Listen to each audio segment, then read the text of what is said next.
We have dual speakers to talk to us about continued work in this area of opioid-dependent pregnancies and having collective impact in that space. So our co-speakers are Shauna Anderson, who is an education services supervisor at Hushabye Nursery with over 15 years of experience, both in the classroom, working in a Title I school system, and working alongside parents in the nonprofit sector. She is a certified ACEs trainer through the AZ ACEs Consortium and has Strengthening Families Framework certification, as well as level 4 and 5 certifications in evidence-based PPP parenting programs. She's currently pursuing her Master's of Nonprofit Leadership and Management through ASU's Lodestar program. And co-presenting with Shauna today is Michael White. He has worked in the field of substance abuse for over 9 years, along with 4 years in family services. Michael specializes in program development between community agencies and judicial systems. Michael fosters the integration of medicated assistant treatment into county and state correctional facilities across several states in the US. And his experience also includes working with family courts, the Department of Child Safety, and obtaining resources for pregnant women with substance use disorders by collaborating with a variety of community partners. And he's recently been spearheading an initiative to develop a collective impact model for opioid-dependent individuals and the community systems that interact with the needs of this demographic. So thank you so much for joining us both today, Shauna and Michael, and I'll hand it over to you so you can share with us. Wonderful. Well, thank you so much for having us. It is truly an honor to take up your time today. So I will share my screen with no issues. That's always wonderful. Very good. So Michael and I are with Hushabye Nursery. We are a recovery center for neonatal abstinence syndrome.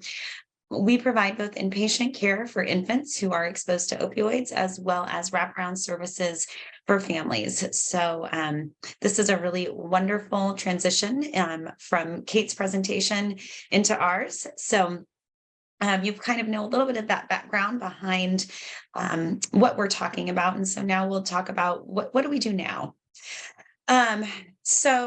Understanding, again, we understand that neonatal abstinence syndrome, or NAOS, is the condition that a infant experiences after birth when they were exposed to certain drugs. NAOS, of course, is specific to opioids. We always want to make sure that we really focus on understanding that difference between dependent versus addicted. Even in the world today, you often hear that we work with addicted babies, and understanding that addiction begins with a choice, whether that choice is taking an illicit substance or a medication substance. There is a choice that's involved, and infants don't make that choice. And when we use the word addicted, it really brings with it a lot of stigma. So language matters, and we just want to always bring that forth.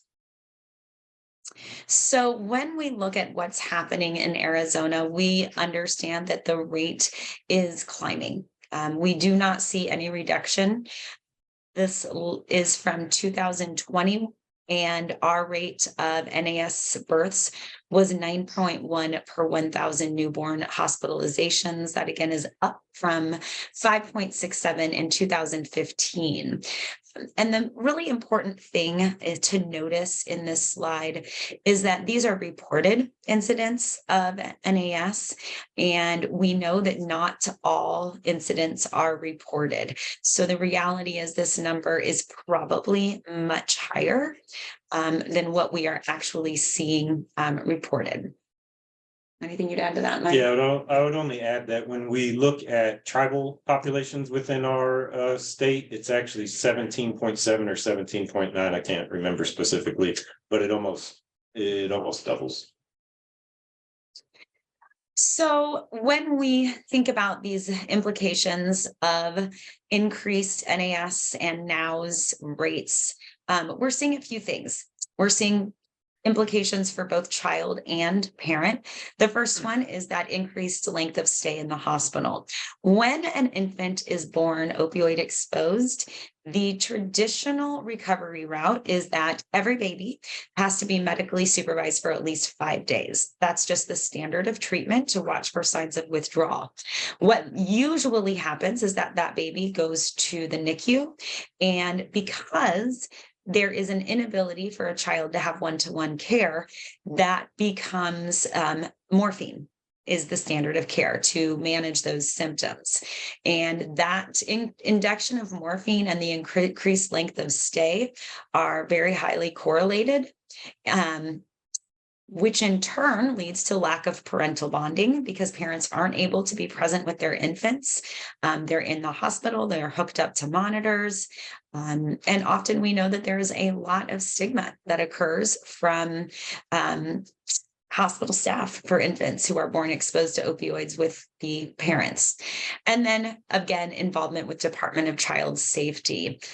There is so much research on drug use and foster care. And what we know is that parental alcohol or drug use is associated with foster care placement for more than half of infants entering foster care. This doesn't have to be the case. There are ways that we can support families. Number one, we can focus on preparation and prevention. We can help parents to feel prepared, and we can prevent them from delving deeper into their use by helping them get on MAT services, helping them to get into treatment. We empower our families with education and advocacy, educating them on what is NAS, how can they prepare, how can they advocate for themselves, support families and encourage bonding. We know that attachment in infants and parents has lifelong implications. So how can we support that bonding? Thinking about this as a therapeutic versus a punitive approach, especially when it comes to treatment of opioid use disorder, as well as working with our system partners to create a collective impact and focusing on really decreasing that stigma, helping hospitals, social workers, everyone understand that there are evidence-based practices that can help support individuals with opioid use disorder. And so I'm going to let Michael hit on how collective impact works.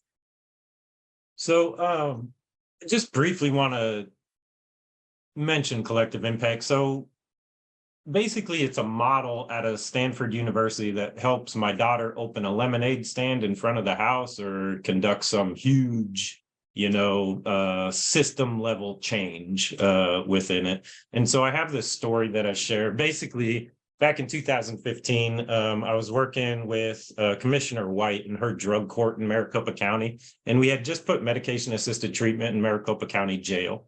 And so when somebody participating in drug court has a penalty, let's say they didn't meet with their PO or they missed IOP or something, they have 24 hours in jail. Well, in the past, they were missing their medication, but we were trying to triage and make sure that people didn't miss their medication if they just went in for 24 hours and such.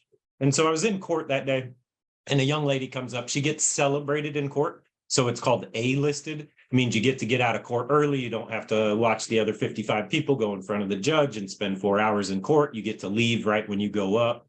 She got 2 gift card draws. So she got a $100 Olive Garden card and then a $100 Amazon card. She was like on cloud 19, right? She's just happy as hell. And so on the way out, though, she says, "Hey, Mike, can you come with me to family court?" And I said, "Yeah, sure." And so we go to Lower Buckeye Court, and it's 8 miles away from the court that we were just sitting. And we didn't even make it to our seats. The judge slams her gavel and says, "I'm removing your child today because you continue to be on methadone." And this was 2015. And after that happened, we reverse engineered this young lady's story.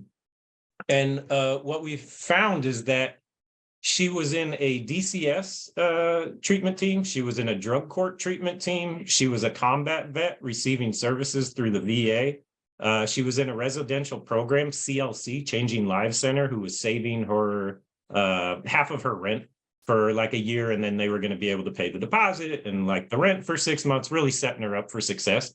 But all these other folks were working in a similar path, but the DCS team didn't. And none of us were talking together because it's the day of the silos.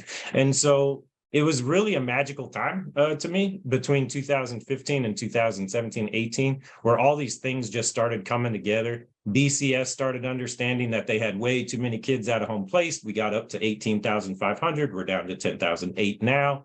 Tara Sundum comes into the Governor Ducey Substance Abuse Task Force and says that she wants to build this Hushabye nursery. We had Kate get the PBW grant, which we lost it the first time. And then Cradle to Crayons, which is a very well-known family court for us here in this area, got this grant through a quality control center. And so this phenomenal young lady, Karma Umbleby, kind of brought in all these system partners. And it really helped that the court was now bringing in the system partners, because at the time I worked for an OTP, which was a methadone clinic. And I always said that we were like the redheaded stepchild. No offense against redhead folks, but we were like the folks that nobody really wanted to work with in the community of support, right? Everybody just thought all the methadone clinics were dose and goes and et cetera, et cetera. And so there was a lot of education we had to do during that time too. But because it went through the court and because the state had PPW, they were able to bring people to the table that maybe another agency wouldn't be able to, or that one of these big conglomerates wouldn't buy into, because you think you're going to lose some of your siloed money, if you will. And so I just want to demonstrate that. And so this is kind of what it's turned into, is a shift. And it's a beautiful collaborative with like all the, people you would send your brother and sister to, that that these partners are going to treat them well and that they're not going to get lost in the sauce. Because unfortunately, the population we work with, if you're not nice to them, they're going to go somewhere else. And then we're going to lose prenatal care. They're just going to show up at the birth event, et cetera. And so I just applaud all the system partners on this page and stepping up to do this work and treat these women in a system flow process that helps the entire state, not just, it's a synergistic solution. It's helping everybody. There's no really negative offsets off of it per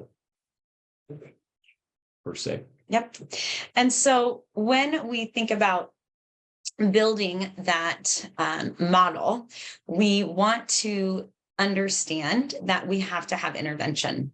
And intervention happens when we have systems that work to support families to reduce intergenerational trauma transmission. So as Michael said, it's not just Hushabye Nursery. It's not just the PPW. It's not just DCS. All of these systems have to work together to become trauma informed, resolve parental trauma, support infant caregiver attachment, and give ongoing support to build protective factors. And that's really what our whole model is based on. We provide prenatal services. Some of those are our own education, but many of them have to do with connecting our families to outside resources, such as making sure that if they need MAT services, they have access. We believe in warm handoffs. So we want to know the people we're working with. We want to feel connected to each of our community partners. So prior to birth, that family is getting support, whether that's case management, counseling, educational classes, parenting classes, signing them up with home visiting, preparing them for a DCS case. All of that's happening prenatally. Then the baby is born. And because a baby, like we talked about earlier, has to be observed for 5 days, they come to Hushabye Nursery. At Hushabye Nursery, they have access to all of our outpatient care. In addition, infant is getting specific protocol using the eat, sleep, console method that Kate talked about, where every single staff member understands how to soothe an infant using non-medication management strategies as a first line of defense. After the baby is discharged from us, we're going to continue to follow up with them. We do follow up beginning at 48 hours, 1 week, 2 week, and then we begin to at 1 month, and then we follow immunization schedules. Not only are we following up to make sure that babies are going to the pediatrician, they're going to their high risk doctors.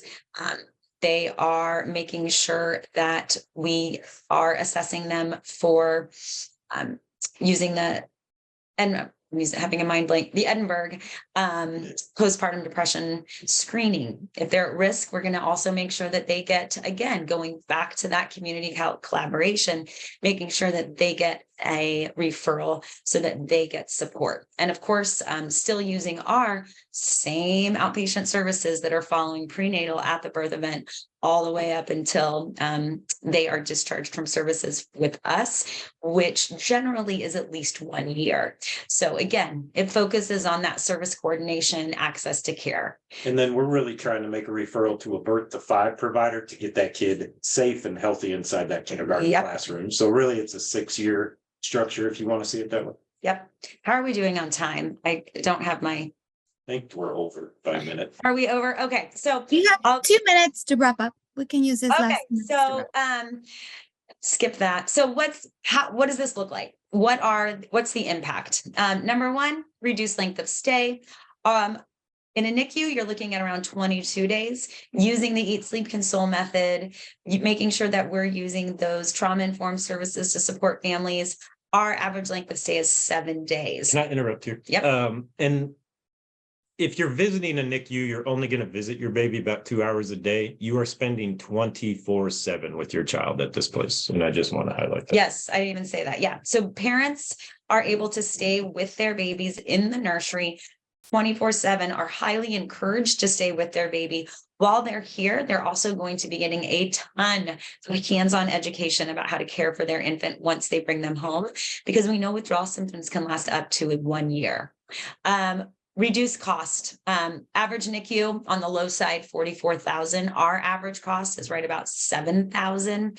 And then big, exciting number is that we know that when parents are prenatally involved with us, they're learning to be educated and empowered so that they can advocate for themselves. 77% of our babies go home with a biological parent. Sometimes that is with a safety plan in the home.